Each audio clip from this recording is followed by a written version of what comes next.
Politico is reporting that the Biden White House is awash in malignant white supremacy. Are you surprised? Not really, of course. Quote, at least 21 black staffers have left the Biden White House since late last year or are planning to leave soon.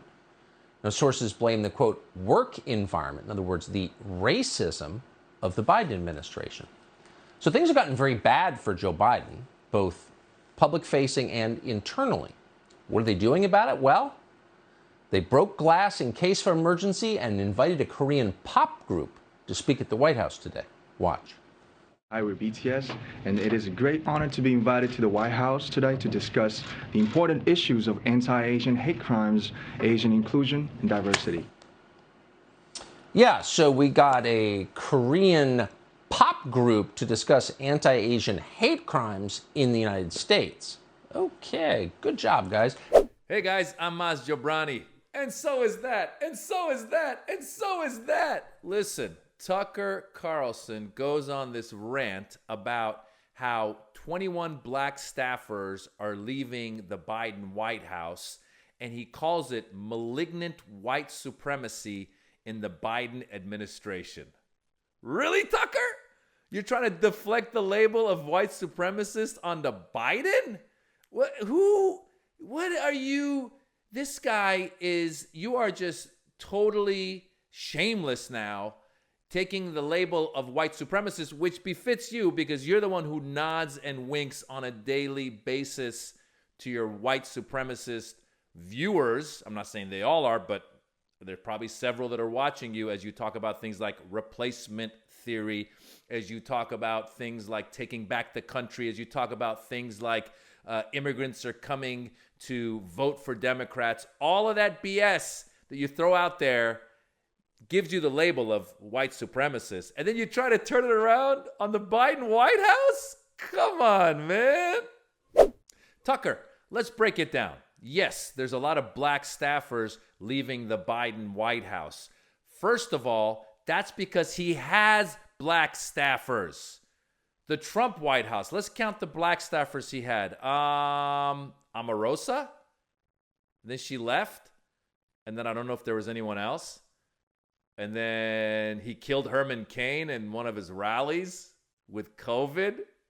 What else did Trump have? I don't know. There's black staffers leaving because White Houses have a turnover of staff.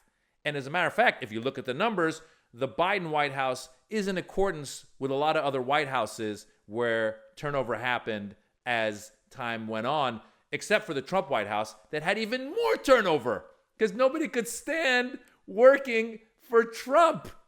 Now, Tucker is at his core such a racist that he can't even stick to one story because he starts the story by talking about black staffers leaving the White House.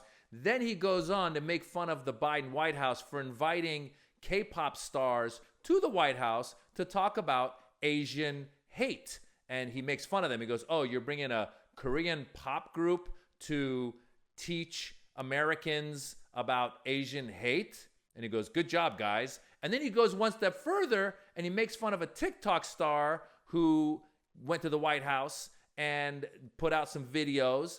Again, I believe an effort from the White House to bring in people who are popular in the mainstream media to possibly help get some messages across because that's how we do things. So Tucker makes fun of the K-pop stars coming to talk about Asian hate. He makes fun of a TikTok star coming to the White House to bring attention to certain things of the White House.